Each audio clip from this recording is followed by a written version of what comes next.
Human nature is telling them it's time to be free.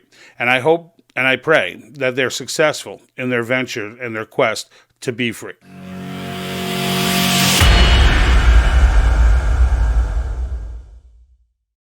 It's very possible that the people of China have finally hit a breaking point. Mass protests have begun in the province of Urumqi, Xinjiang, where a fire broke out at a high-rise building and couldn't be attended to by firefighters, causing the deaths of 10 and the injuries of 9 others, which, according to social media video from the people on the ground, was the result of fire engines being obstructed from reaching the building because of China's zero COVID-19 policy. Videos show fire trucks unable to get close to the scene because the compound entrance was partially blocked. The video shows it's blocked with fences, tents, and metal barriers that are normally used as part of COVID measures. The video shows smoke and flames coming from a high floor of the building, but the water failing to actually reach the fire. What adds to the tragedy is that those who died in the fire likely spent their last 3 months largely confined to that building, if not entirely. These videos went around internally inside Chinese social media and started to cause all kinds of unrest from people protesting the zero policies right from the get-go.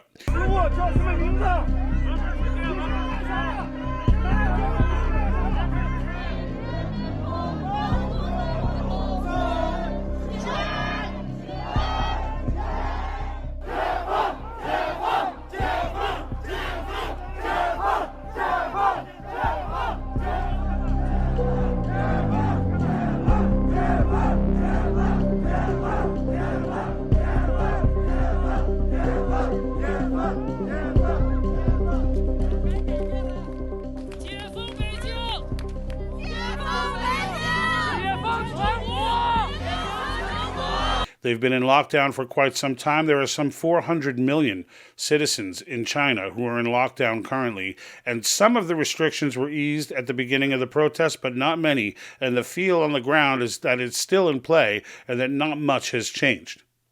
It is difficult to get reporting out of China, as always, as the CCP continues to clamp down on journalists, and there was video captured of an actual BBC journalist who was taken to the ground, reportedly kicked while on the ground, and then dragged out and arrested.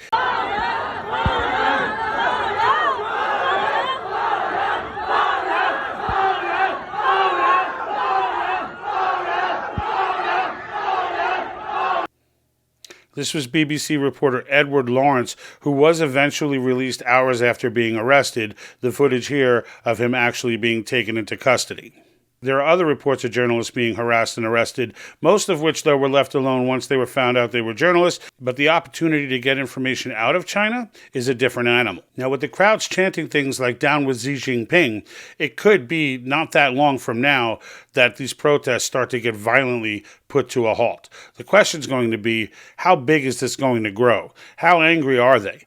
Are there enough people to overcome a violent suppression of the protests? This is what we're all sitting back and waiting to see. Lord knows it will not be easy to get that information, but it is important, I think, for everyone in the world to know that there are people out there fighting, that we're fighting in mass, and we're fighting everywhere. Free people of this world, including China. Even it's the CCP is not the same as the Chinese people. These people have been oppressed forever. My only question is, do they even know what freedom is? They've never really experienced it for those who have only lived under the CCP.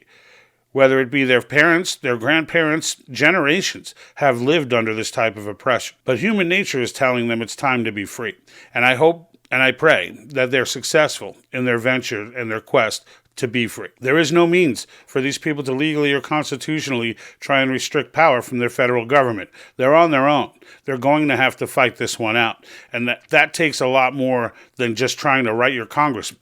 They are literally making a decision to protest knowing that they're putting their lives on the line. There are people putting videos out, talking about "down with Xi Jingping," putting it out on their social media, on Chinese social media. That could be a death sentence, but they just don't care anymore. The yearning to be free is universal. People around the world need to unite. People in their individual countries need to unite. There needs to be a movement towards unity. Diversity is not important. What's important is unity. If we stand as one against these globalists, if we stand as one against tyrants like Xi Jinping, Putin, or anyone else, There is no stopping us, including the American government, by the way. Now, if you follow this channel, you know darn well what the solution here in the United States is. Article 5, the calling of a convention of states to restrict the power of the federal government through the proposal of constitutional amendments. It is the only method that does not have us worrying about who's going to get elected, what's this politician going to do, what's that politician going to do. No politician is ever going to enact term limits on themselves. No politician is ever going to enact fiscal restraints on themselves. No politician is ever going to curb the government overreach that we've seen time and time again from both Republican and Democrat presidents and Congress. There's only one entity that will place these restrictions on the federal government, and that is we the people. Because if we lose this country to these globalists and these Marxists, the world will be lost.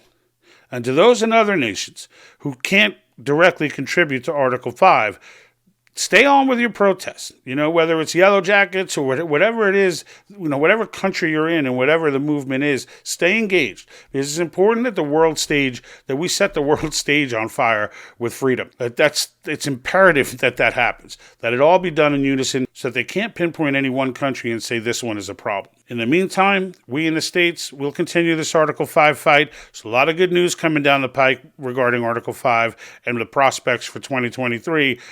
As many as 6 states may join the fight. And if all 6 join, you can bet the snowball effect will begin. And so will the war with the media and the industrial complex. But this is a battle that we're ready to fight. So prayers for the people in China demanding their freedom. Prayers for the people around the world demanding their freedom. Stay in the fight. We can do this together. Until next time, I'm out. And like that,